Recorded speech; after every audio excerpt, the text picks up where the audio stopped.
Verrouillez votre porte, éteignez les lumières, allumez une bougie, sortez votre plaid et installez-vous confortablement. Bienvenue dans Un autre regard, l'émission de Radio G qui vous plonge au cœur du paranormal et de l'ésotérisme.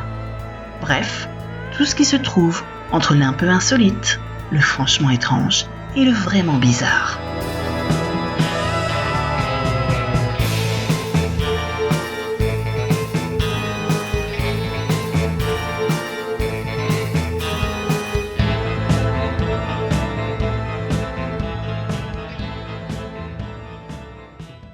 Bonsoir à tous et bienvenue dans un autre regard sur Radio G Angers, votre émission paranormale bimensuelle. Installez-vous confortablement, baissez la lumière et laissez le temps d'une heure votre esprit s'ouvrir à ce qui échappe à la logique, à ce qui intrigue et parfois dérange. Car ce soir encore, nous allons explorer ensemble ces frontières invisibles, celles où la science hésite, où les témoignages troublent et où le mystère persiste. Au programme de cette nouvelle émission, nous commencerons par un outil aussi simple qu'énigmatique, le pendule, un objet du quotidien en apparence banal et pourtant au cœur d'une pratique ancienne, la radiesthésie. Alors peut-on réellement capter des informations invisibles ? Sommes-nous tous capables, à notre manière, de ressentir ce que l'on ne voit pas ? Entre perception subtile et scepticisme, nous tenterons d'y voir un peu plus clair. Puis nous prendrons de la hauteur, direction les airs. Mais ce voyage ne sera pas du tout repos, je vous préviens. Nous reviendrons sur l'un des récits les plus riches et les plus troublants de l'histoire de l'aviation, celui des fantômes du vol 401. Une catastrophe bien réelle, suivie de témoignages dérangeants, d'apparitions inexpliquées et d'une légende qui aujourd'hui encore continue de fasciner autant qu'elle interroge. Alors quand la mort semble refuser de quitter les lieux, que reste-t-il vraiment à comprendre ? Aujourd'hui, 2 thèmes, 2 regards et une invitation à dépasser les apparences. Alors que vous soyez sceptique, curieux ou totalement déjà convaincu, ouvrez grand les yeux et surtout laissez-vous porter par un autre regard.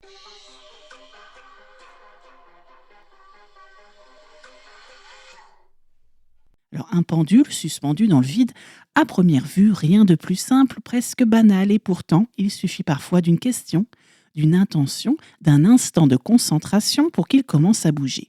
D'abord imperceptiblement, puis de façon plus nette, comme s'il répondait à quelque chose ou à quelqu'un.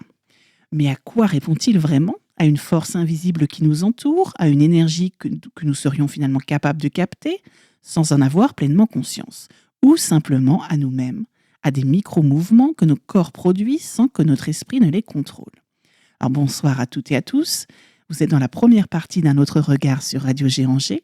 Ce soir, nous allons nous intéresser à une pratique aussi ancienne que mystérieuse, la radiesthésie. Alors c'est vrai que c'est depuis des siècles, ça intrigue, ça fascine, ça divise. Alors peut-être avez-vous déjà vu un pendule en action ou entendu parler de ces sourciers capables de détecter de l'eau cachée sous terre. Peut-être même avez-vous déjà essayé, par curiosité, de poser une question et d'observer les mouvements, lents et réguliers, qui semblent prendre vie sous vos doigts. Alors, la radiesthésie, ça repose sur une idée, on va dire aussi simple que déroutante. Tout autour de nous émet une forme de vibration, une information invisible que certains seraient capables de percevoir. Le pendule ne serait alors qu'un outil, un relais, une manière de rendre visible ce qui ne l'est pas. Mais cette explication ne fait pas l'unanimité, vous en doutez. Du côté de la science, on parle plutôt d'effets idéomoteurs, ces mouvements infimes et inconscients que notre corps produit en réponse à une attente ou à une pensée. Le pendule bougerait, oui, mais sous l'impulsion de notre propre système nerveux, sans que nous en ayons réellement conscience. Alors 2 visions s'opposent donc. D'un côté, celle d'une perception subtile, presque intuitive d'un monde invisible, et de l'autre, celle d'un mécanisme parfaitement naturel, ancré dans le fonctionnement de notre corps humain.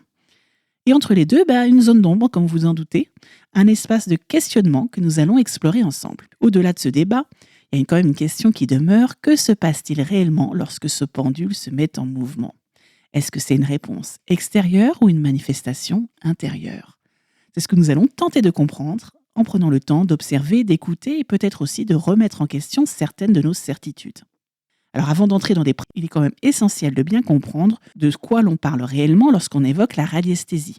Alors le terme officiel déjà, il apparaît au début du XXe siècle sous l'impulsion de l'abbé Alexis Bouly, qui cherche à donner une légitimité et un cadre plus structuré à des pratiques qui sont déjà très très anciennes. Alors en associant le latin radius, qui signifie rayon, et le grec esthésis, qui envoie la perception, il propose donc une définition qui va marquer durablement les esprits. La radiesthésie serait la capacité à percevoir des rayonnements invisibles.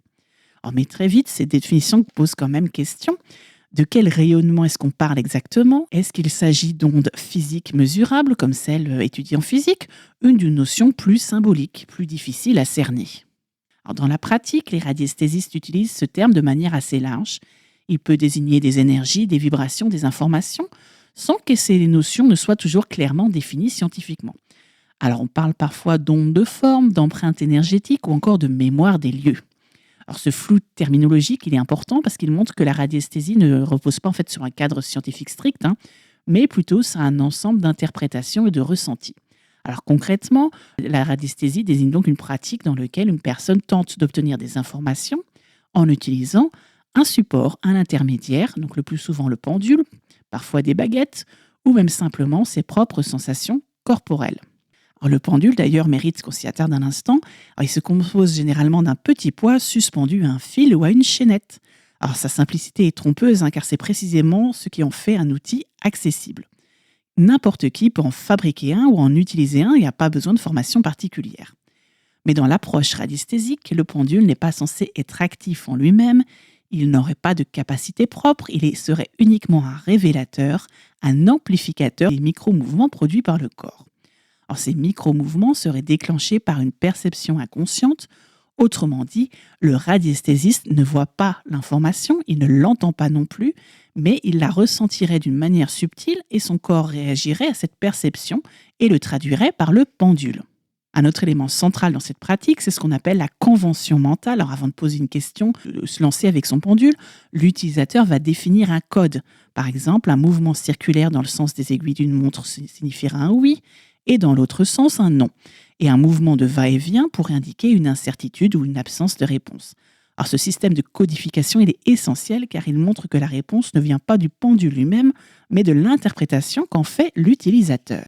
Et ça soulève donc une question importante. Si le code est personnel, si l'interprétation dépend de celui qui tient le pendule, alors dans quelle mesure la réponse est-elle objective ? Certains praticiens avancent que la radiesthésie fonctionne mieux lorsqu'on est détendu, concentré, et surtout neutre émotionnellement. L'idée, c'est d'éviter d'influencer inconsciemment le résultat. Mais cette neutralité, est-ce qu'elle est réellement possible ? Peut-on effectivement sur une question, sans avoir au fond de soi une attente, une préférence ou une intuition préalable ? C'est là que la radiesthésie devient particulièrement intéressante à analyser car elle se situe en fait à la croisée de plusieurs dimensions, la perception, l'intuition, le corps et le mental. Alors elle interroge sur notre manière de ressentir le monde, mais aussi sur notre manière de donner du sens à ces ressentis. Et finalement, derrière cette définition en apparence simple, se cache une réalité bien plus complexe, celle d'une pratique qui oscille en permanence entre expérience personnelle et tentative d'explication. Alors avant d'être associée à des pendules ou à des méthodes modernes, comme vous voyez tout à l'heure avec la biboulie, la radiesthésie s'inscrit dans une histoire, comme je disais, très ancienne, faite de pratiques empiriques, d'observations de terrain et de croyances liées à la nature.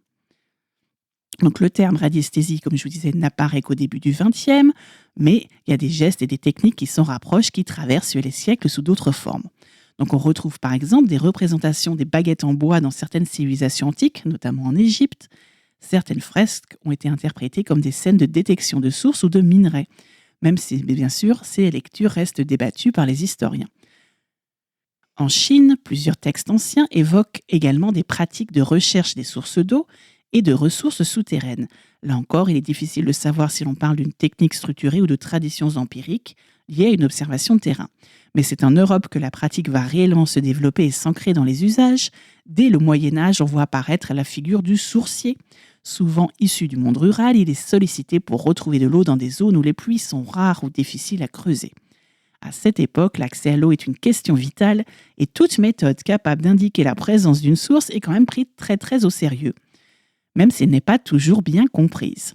Les sourciers utilisent généralement une baguette de bois, souvent en forme de Y, taillée dans des essences qu'on appelle réputées réactives, comme le noisetier ou le saule. En marchant sur un terrain, ils observent la réaction des baguettes lorsqu'ils passent au-dessus de zones spécifiques. Alors, ces pratiques suscitent bien sûr des réactions contrastées, mais dans certains villages, en tout cas, il est avéré que les sorciers sont respectés et consultés officiellement.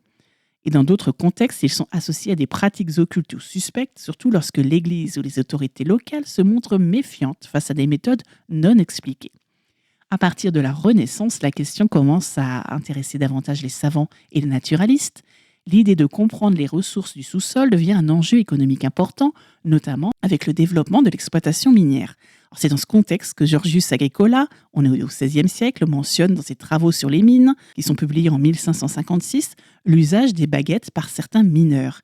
Il observe que ces pratiques existent réellement sur le terrain, même si l'efficacité reste discutée. Alors, Agricola ne valide pas la méthode comme scientifique, mais il la décrit comme un fait culturel et technique utilisé par les ouvriers.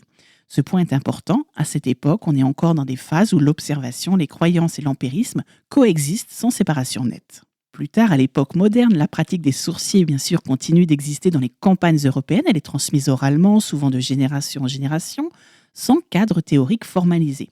Et c'est seulement à la fin du 19e et au début du 20e que ces pratiques vont commencer à être regroupées sous une même appellation et être théorisées.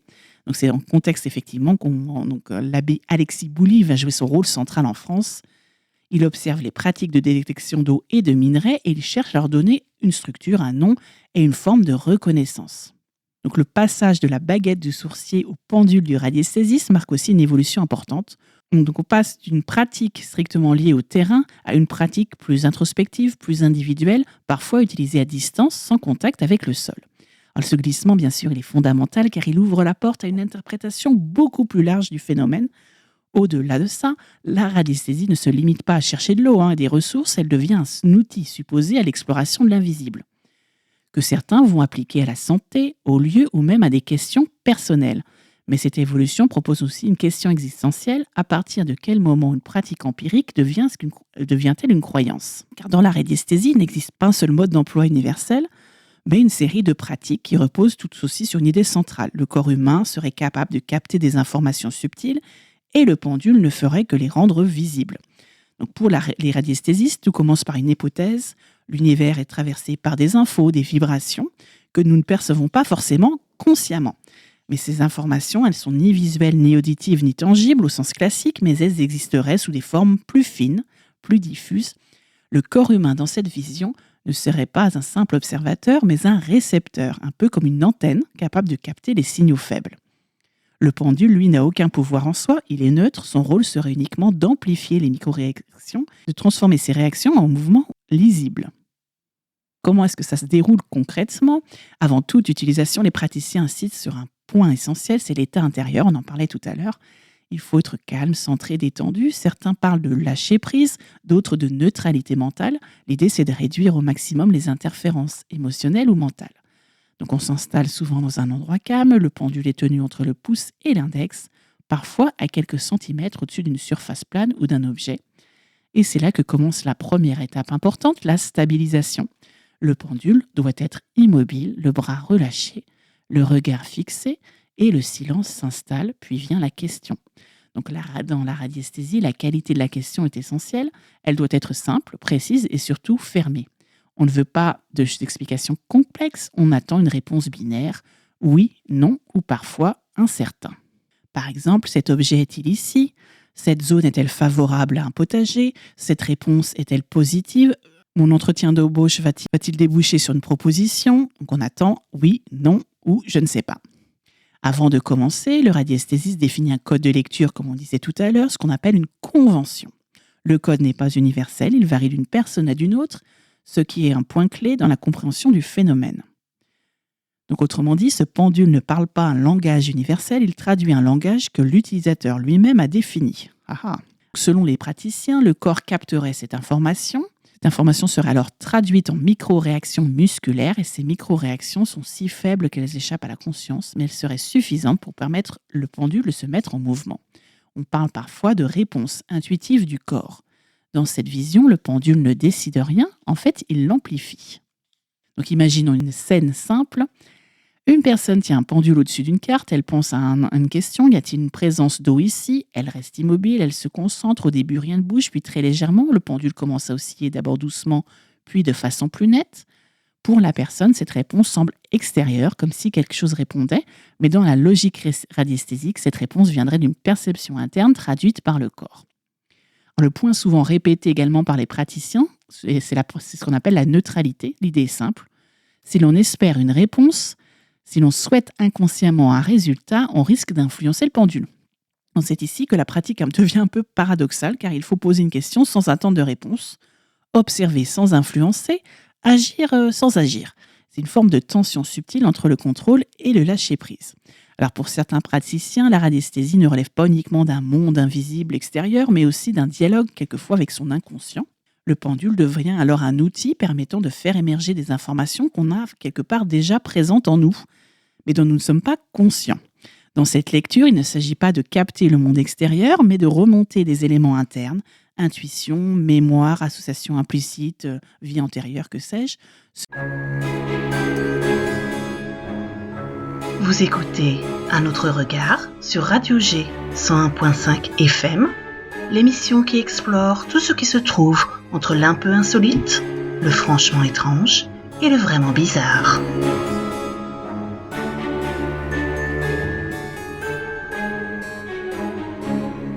Ainsi, donc la radiesthésie, tout repose sur une chaîne très particulière. On a vu tout à l'heure une question, un état mental, une attente neutre, une micro-réaction corporelle, un mouvement amplifié par le pendule et une interprétation. Mais à chaque étape, il y a quand même une ambiguïté qui demeure. Car rien dans cette chaîne ne permet de dire avec certitude où commence l'extérieur, où finit l'intérieur. Et c'est précisément dans cet entre-deux que la radiesthésie continue de fasciner. Alors, quel est le regard finalement scientifique sur la radiesthésie? Face aux interprétations proposées par la radiesthésie, la science adopte une lecture, vous vous en doutez, très différente du phénomène. Elle ne nie pas que le pendule bouge. Ce mouvement, il est réel, il est observable et mesurable. Ce qui est interrogé, c'est son origine. Donc, l'explication la plus largement retenue repose sur un concept qui est étudié depuis le 19e siècle, c'est l'effet idéomoteur. Donc, ce phénomène, il a été mis en évidence notamment par le chimiste français Michel-Eugène Chevreul. Il est célèbre pour ses travaux sur les corps gras, mais aussi sur ses expériences sur les mouvements involontaires. Donc, son principe est simple. L'effet idéomoteur repose sur une idée simple mais fondamentale. Une pensée peut produire un mouvement musculaire sans passer par la conscience. Autrement dit, le cerveau peut envoyer des très légers signaux moteurs au corps en réponse à une idée, une attente ou une suggestion, sans que la personne elle-même s'en rende compte. Ces mouvements, bien sûr, sont extrêmement faibles, mais ils ne sont pas volontaires, mais ils existent quand même. Et c'est lorsqu'un objet est suspendu comme un pendule, ces micro-mouvements deviennent alors visibles, car ils sont amplifiés par la gravité et la liberté de mouvement. Alors, Michel-Eugène Chevreul s'est intéressé à ce phénomène au XIXe siècle à travers des expériences simples mais révélatrices. Il demandait à des personnes de tenir un pendule ou une baguette en leur suggérant différentes idées. Déplacement, direction, réponse à une question. Résultat, dans de nombreux cas, le pendule se mettait à bouger dans la direction attendue par la personne. Mais lorsque les sujets étaient placés dans des conditions où ils ne pouvaient pas anticiper la réponse, les résultats tombaient au niveau du hasard. Alors Chevreul en conclut que les mouvements observés n'étaient pas causés par une force extérieure, mais par des actions inconscientes du corps. Donc, plus tard, au XXe et XXIe siècle, il y a plusieurs études en psychologie expérimentale qui ont repris ce type d'observation et les résultats convergent généralement vers une conclusion un peu similaire. Le pendule réagit aux attentes du sujet. Lorsque la personne pense à une réponse, même sans en avoir conscience, son corps tend à produire des micro-ajustements musculaires. Ces ajustements suffisent à créer un mouvement circulaire ou oscillatoire. En conditions contrôlées, par exemple lorsque la personne ignore la réponse correcte ou est empêchée de se projeter, la précision des réponses ne dépasse généralement pas ce qu'on attendait par le hasard. Alors, ce qui est important ici, c'est pas de nier l'expérience vécue, car la personne qui utilise un pendule, le mouvement il est bien réel, il est visible, il est parfois même répétable et peut sembler cohérent. La question qui est posée ici par la science est quand même différente. D'où vient ce mouvement? Est-ce qu'il est induit par une information extérieure inconnue ou par un traitement interne du cerveau? Voilà, pour l'instant, les analyses scientifiques modernes nous proposent la seconde hypothèse. Donc le cerveau humain n'est quand même pas simple observateur passif, il anticipe, il interprète, il complète l'information en permanence. Lorsque nous posons une question, même mentalement, nous ne sommes pas neutres. Nous générons des hypothèses, des attentes et parfois même des préférences inconscientes. Alors ces éléments suffisent à influencer notre système moteur. Alors cependant, la science ne remet pas en cause, on va dire, le vécu des utilisateurs, car beaucoup de personnes décrivent des expériences cohérentes, des impressions fortes et parfois même des succès marquants. Quels sont les usages de la radiesthésie ? Alors on parlait tout à l'heure de rechercher de l'eau avec la figure du sourcier, donc on ne va pas revenir dessus. Il y a également la recherche d'objets et usage personnel, c'est un autre usage fréquent, c'est la recherche d'objets perdus. On peut rechercher ses clés, des bijoux, des documents. La radiesthésie le radiesthésiste va alors utiliser une carte, une représentation mentale du lieu ou un plan, ou se déplacer directement dans l'espace. Et la démarche, du coup, repose sur une question simple: où se trouve cet objet ? Le pendule va être ensuite utilisé pour explorer finalement différentes zones ou différentes options en observant les réactions. Et alors aujourd'hui, la radiesthésie est aussi intégrée dans certaines approches, on va dire, de bien-être. Certains praticiens l'utilisent pour tester des lieux, pour avoir un ressenti positif ou négatif, pour explorer les choix personnels ou pour accompagner des démarches de développement personnel. Le pendule devient alors un genre d'outil de questionnement intérieur plutôt qu'un instrument de mesure. Alors, il est important quand même de noter que ces usages restent personnels et non validés scientifiquement, donc il faut faire un petit peu attention. Les praticiens sérieux rappellent généralement que la radiesthésie ne doit pas se substituer à des outils professionnels, notamment dans le domaine médical, juridique ou technique. Alors aujourd'hui encore, la radiesthésie continue d'être pratiquée en France et ailleurs sous différentes formes. Certains s'y intéressent par curiosité, d'autres dans une démarche personnelle, et encore d'autres dans une logique de transmission ou d'apprentissage. Elle circule à la fois dans les cercles traditionnels, des approches alternatives du bien-être ou des communautés plus ésotériques. Ce qui frappe en tout cas, c'est sa capacité à traverser le temps sans jamais disparaître complètement.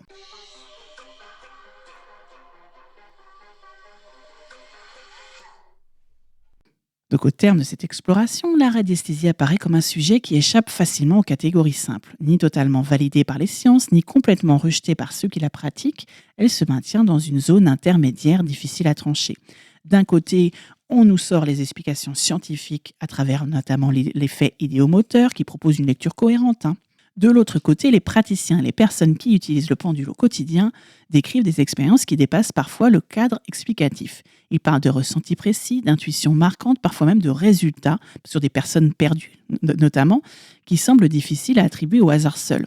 Pour eux, le pendule ne fait qu'accompagner une pensée. Il semble traduire quand même quelque chose de plus subtil, de plus diffus. Alors entre ces deux lectures, il n'y a pas forcément contradiction absolue, mais plutôt un décalage de point de vue. L'un s'intéresse aux mécanismes observables et reproductibles, et l'autre va s'intéresser à l'expérience vécue et à sa signification pour le radiesthésiste. Et c'est peut-être là que la radiesthésie devient intéressante au-delà même de la question de sa validité. Elle met en lumière notre rapport à l'invisible, à l'intuition et à la manière dont nous interprétons nos propres perceptions. Une chose est certaine, dès que l'on tend l'oreille à ce type de pratique, une question devient toujours silencieuse mais tenace, celle de savoir jusqu'où vont réellement nos perceptions. Et c'est sur cette frontière que ce qu'on croit voir ou ce que l'on croit savoir que se referme le premier regard. Avant de se retrouver tout à l'heure pour une deuxième partie sur les fantômes du vol 401, je vous propose une pause musicale avec Radiohead.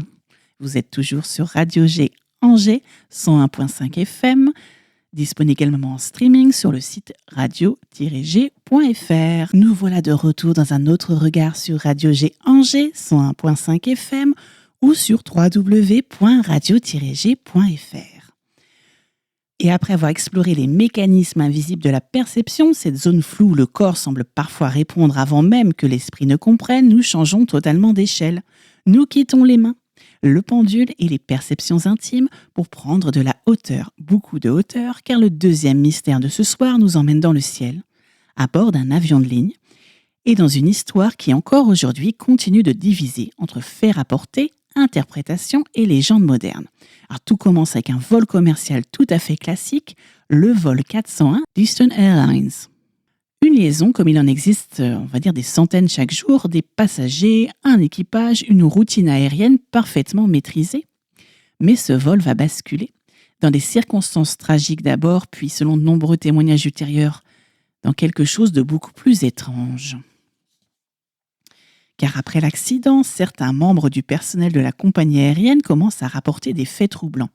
Des apparitions, des des visions fugaces, des silhouettes reconnaissables dans des lieux où elles ne devraient plus être. Et ce qui pourrait n'être que des coïncidences isolées va peu à peu prendre une ampleur inattendue. On parle alors de récits persistants, répétés, parfois très précis, impliquant des membres d'équipage décédés lors du crash, mais qui auraient été aperçus après coup à bord d'autres avions de la même flotte. Alors des histoires suffisamment nombreuses pour nourrir une légende aérienne devenue aujourd'hui incontournable dans le domaine du paranormal. Alors qu'est-ce que c'est réellement cette affaire ? Que relèvent les faits établis? Où commence la construction du mythe? C'est ce que nous allons explorer maintenant sur Radio Géanger. Direction l'un des récits les plus troublants de l'histoire de l'aviation moderne, les fantômes du vol 401.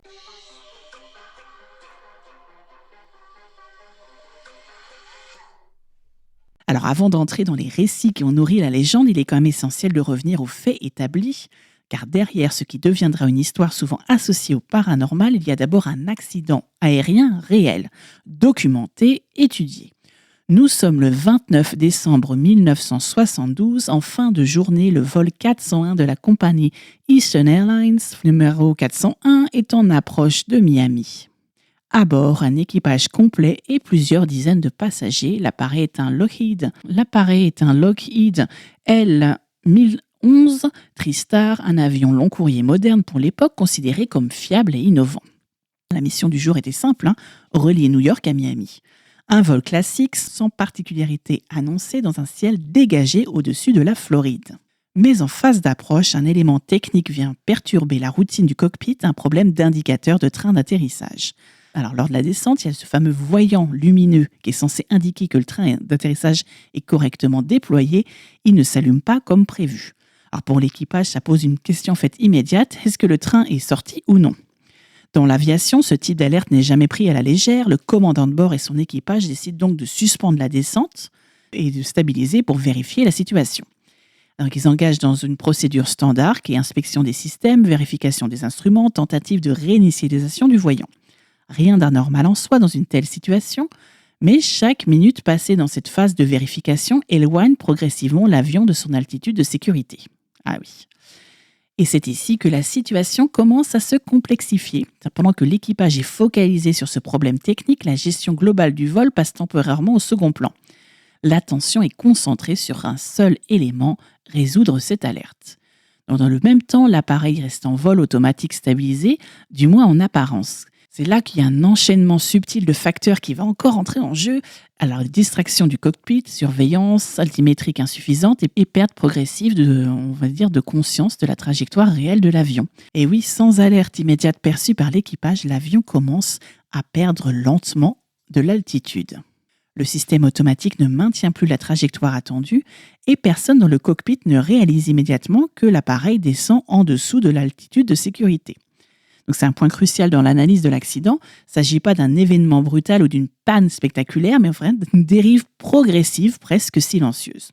Lorsque l'équipage prend conscience de la situation, il est déjà trop tard pour corriger la trajectoire. L'avion s'enfonce dans une zone particulière du sud de la Floride, les Everglades, une région marécageuse, vaste, difficile d'accès, où la visibilité et la récupération des débris deviennent très très complexes. L'impact, bien sûr, est violent. L'appareil se désintègre en partie à la collision avec le terrain meuble et saturé d'eau. Les secours sont rapidement mobilisés, mais les conditions rendent les opérations quand même extrêmement difficiles. L'environnement naturel lui-même complique chaque étape de l'intervention. Donc à la suite de l'accident, il y a une enquête qui est officiellement ouverte. Elle mettra en évidence un enchaînement de facteurs connus dans l'aviation comme des facteurs contributifs. Alors parmi eux, une distraction prolongée dans le cockpit, focalisation excessive sur un indicateur isolé, la perte de surveillance des instruments principaux et une désorganisation temporaire de la répartition des tâches. L'analyse conclut un accident multifactoriel où chaque élément isolé ne suffit à expliquer la catastrophe. Donc il ne s'agit ni d'un événement inexpliqué, ni d'un phénomène surnaturel dans les rapports officiels, mais d'une combinaison d'erreurs humaines et de circonstances techniques. Donc à ce stade, rien ne distingue finalement ce vol de d'autres accidents aériens tragiques de l'histoire de l'aviation. Un crash, une enquête, des conclusions techniques. Et pourtant, quelques mois plus tard, cet accident va quitter le champ strictement aéronautique pour entrer dans un tout autre registre.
Vous aurez reconnu Kate Bush.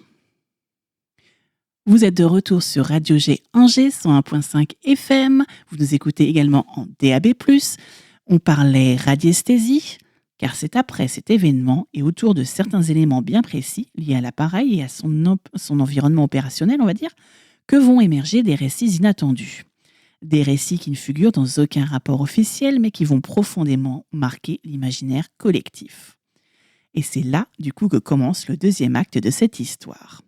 Donc, à ce stade, dans les mois qui suivent le crash du vol Eastern Airlines 401, l'affaire semble, du point de vue officiel, complètement classée. L'enquête a livré ses conclusions, les causes sont identifiées et l'accident rejoint la longue liste des tragédies aéronautiques analysées par les autorités. Mais dans les coulisses de la compagnie aérienne, une autre histoire commence à circuler, plus diffuse, moins formelle et surtout jamais inscrite dans des rapports officiels. Des témoignages internes apparaissent progressivement au sein de Eastern Airlines. Donc, peu à peu, des membres d'équipage commencent à rapporter des expériences inhabituelles. Les récits ne sont pas spectaculaires au sens classique, mais ils sont souvent brefs, fugaces et décrits avec prudence par ceux qui les évoquent. Certains pilotes parlent d'une présence aperçue dans le cockpit, une silhouette en uniforme observée du coin de l'œil, parfois près des instruments de bord. Lorsque l'attention se tourne vers cette présence, elle disparaît. D'autres évoquent des sensations de quelqu'un d'autre dans les cabines, sans contact direct, mais avec une impression de présence physique, dans un espace qui est pourtant très fermé et très contrôlé. Alors, ce qui rend ces récits particulièrement marquants, c'est qu'ils ressemblent parfois associés à des personnes identifiées comme ayant péri dans le crash. Dans certains témoignages internes, des membres du personnel disent avoir reconnu un collègue disparu dans l'accident. Non pas sous une forme explicite ou prolongée, mais sous la forme d'une apparition brève, silencieuse, dans un environnement de travail quotidien. Dans un cas souvent rapporté dans les récits, un mécanicien aurait aperçu dans une zone technique de l'appareil avant de disparaître immédiatement lorsqu'on tente de l'interpeller. Quand même souligner effectivement, c'est que ces récits ne proviennent pas de documents officiels. Ils circulent principalement sous forme de témoignages oraux, des récits d'équipage et seront plus tard relayés dans des ouvrages et des publications consacrés aux phénomènes inexpliqués dans l'aviation. Autrement dit, on n'est pas dans le domaine du constat technique, mais dans celui de témoignages rapportés. Alors, quels sont les témoignages marquants, effectivement ? Donc, à partir du milieu des années 70, les récits liés au vol Eastern Airlines commencent effectivement à circuler plus largement, notamment dans des cercles internes de l'aviation, dans des publications spécialisées sur les phénomènes inexpliqués. L'un des récits les plus connus provient des témoignages attribués à des membres d'équipage de la flotte qui ont été publiés et relayés dans plusieurs ouvrages. Donc, dans ces récits, un pilote en vol de nuit affirme avoir perçu une présence dans le cockpit de son appareil, donc le même type, un Lockheed L1011, le même modèle que celui impliqué dans l'accident. Selon ce témoignage, une silhouette en uniforme aurait été observée brièvement près des instruments. L'apparition serait restée silencieuse, sans interaction directe, avant de disparaître immédiatement lorsque le pilote détourne son regard. The Ghost of Flight 401, qui est publié en 1976 par le journaliste John J. Fuller. Donc, dans ce livre, il y a l'auteur compile des témoignages attribués à des employés de la compagnie, ainsi que des récits circulant dans le milieu aéronautique. Alors, c'est ce type de publication qui va réellement contribuer à structurer la légende autour du vol 401, lui donnant une forme narrative cohérente. Alors, mais pourquoi est-ce qu'effectivement on continue de voir des membres d'équipage fantômes sur d'autres vols de Eastern Airlines ? Eh bien, il y a un détail important. Il y a un élément technique qui joue un rôle central dans la naissance de ces récits, c'est que plusieurs pièces récupérées dans les débris du vol 401 ont été utilisées pour réparer d'autres appareils de la flotte, notamment des Lockheed L1011, qui sont identiques. Donc, dans l'aviation commerciale, cette pratique n'a rien d'inhabituel. Lorsqu'un avion est endommagé, certaines pièces peuvent encore être récupérées et intégrées dans un autre appareil. Mais dans le cas du vol 401, ce détail va devenir le point de fixation dans les récits ultérieurs. Alors, plusieurs facteurs, bien sûr, peuvent être évoqués pour comprendre l'émergence de ces récits. D'abord, il y a le contexte émotionnel. Un accident aérien au sein d'une flotte marque durablement les équipages. Même sans lien direct, la proximité, psychologique avec l'événement peut influencer la perception. Ensuite, il y a le facteur humain. La fatigue, les vols de nuit, l'environnement sombre en cabine et les concentrations élevées sur les instruments peuvent favoriser des erreurs d'interprétation visuelle. Enfin, il existe aussi un phénomène bien connu en psychologie cognitive qui s'appelle que lorsque l'esprit est exposé à une histoire marquante, il peut réinterpréter certains stimuli neutres à travers ce prisme narratif. Donc, au fil du temps, des récits similaires se multiplient. On a dit tout à l'heure dans le cockpit, dans les cabines, dans les zones techniques de l'appareil issu de la flotte. Donc, à ce stade-là, il y a deux lectures finalement qui coexistent. Une lecture rationnelle qui voit dans ces récits des phénomènes d'interprétation, de perception, de contexte psychologique, et une lecture plus symbolique où ces apparitions seraient interprétées comme une forme de persistance mémorielle liée à un événement traumatique. En tout cas, ce qui reste certain, c'est que ce vol 401 ne reste plus seulement un accident aérien, il va devenir progressivement autre chose, une histoire qui a été racontée, qui a été transmise, certainement amplifiée, et bientôt reprise dans des ouvrages, des enquêtes parallèles ou des récits qui vont dépasser largement le cadre de la compagnie aérienne elle-même. Car une fois qu'une histoire a commencé à circuler, elle ne reste jamais exactement la même. Et c'est précisément là que la légende du vol 401 commence à prendre forme. Car il ne faut pas oublier qu'à ce stade, on peut distinguer deux niveaux. Il y a les faits vérifiés, l'accident lui-même, l'enquête, les contextes techniques. Et le deuxième stade, ce sont les témoignages qui ont été rapportés, des expériences vécues, des interprétations, des récits oraux. C'est uniquement sur ce second niveau que va se construire ce qu'on appellera plus tard la légende du vol 401. Alors, malgré l'absence de validation scientifique, ces témoignages continuent de circuler. Ils sont simples à raconter, ils impliquent des lieux familiers, un cockpit, une cabine, ils associent à un événement réel, donc ça donne donc une dimension réelle à ce mystère. Ils laissent aussi une part d'ambiguïté totale. C'est précisément cette ambiguïté qui a permis leur diffusion durable. Au fil du temps, ces récits isolés se sont agrégés dans cette nouvelle publication. Chaque témoignage rapporté vient renforcer une trame narrative qui est déjà existante. Donc on est passé progressivement d'un accident aérien documenté à des témoignages dispersés, puis à une histoire structurée de présence inexpliquée. À ce stade, aucune preuve matérielle ne permet de confirmer des apparitions au sens littéral, mais les récits existent. Ils ont été racontés, ils ont été publiés, ils ont été transmis. Et surtout, ils ont façonné une histoire parallèle à celle de l'accident initial, une histoire où la frontière entre perception, mémoire et interprétation devient extrêmement fine. Et c'est précisément dans cette zone grise que le vol 401 quitte définitivement le champ de l'aviation pure pour entrer dans celui des récits mystérieux contemporains. Et pour nous remettre de toutes ces émotions, de tous ces trous d'air, je vous propose un petit titre des Nine Inch Nails. Vous écoutez Un autre regard sur Radio G 101.5 FM, l'émission qui explore tout ce qui se trouve entre l'un peu insolite, le franchement étrange et le vraiment bizarre.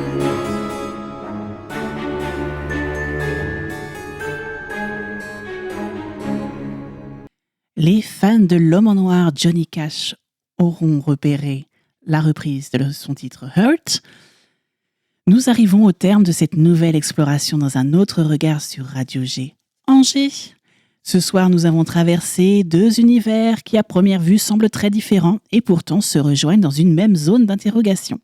D'abord, avec la radiesthésie, nous avons mis en lumière une pratique ancienne qui repose sur une idée simple mais profondément déroutante, celle que l'être humain pourrait percevoir des informations au-delà de ses sens habituels.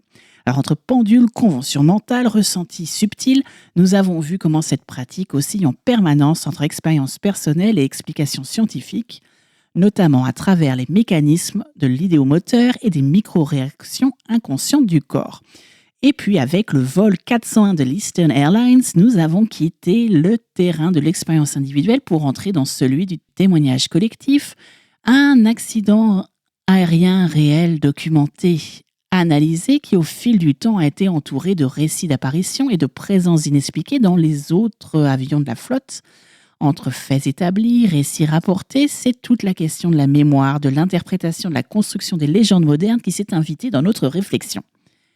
Dans les deux cas, une même tension apparaît, celle qui existe entre ce que l'on observe, ce que l'on vit et ce que l'on comprend.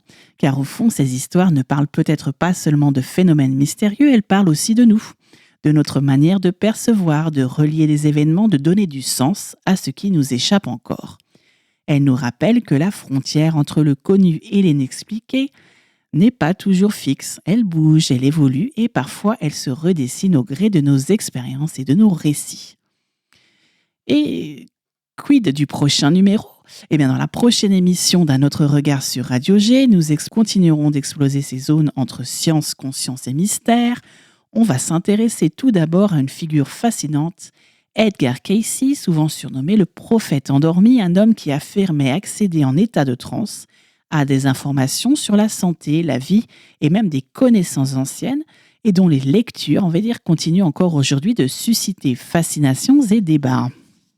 Puis nous plongerons dans le monde des expériences scientifiques étranges et parapsychologiques controversées, notamment américaines ou russes. On parlera des expériences de la parapsychologie menées en laboratoire, des expériences de tests de télépathie dans les protocoles contrôlés, d'études aux résultats parfois surprenants et parfois contradictoires, et de recherches où les conclusions restent encore profondément ambiguës. Entre sciences rigoureuses, phénomènes contestés et résultats difficiles à interpréter, nous allons explorer ce que la recherche a tenté de mesurer sans toujours parvenir à trancher clairement. Donc rendez-vous en top secret dans le laboratoire. Alors merci de nous avoir accompagnés dans cette nouvelle traversée sur Radio G.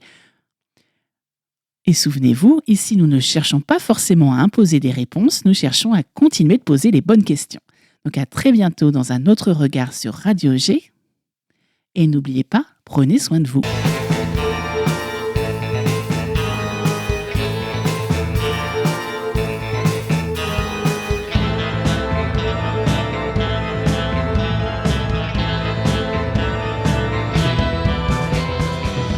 N'oubliez pas, le paranormal, l'ésotérisme ne sont pas seulement des domaines de l'imaginaire, mais des invitations à voir le monde sous un angle nouveau, à questionner nos certitudes, nos habitudes et à enrichir notre existence tout en gardant notre esprit critique.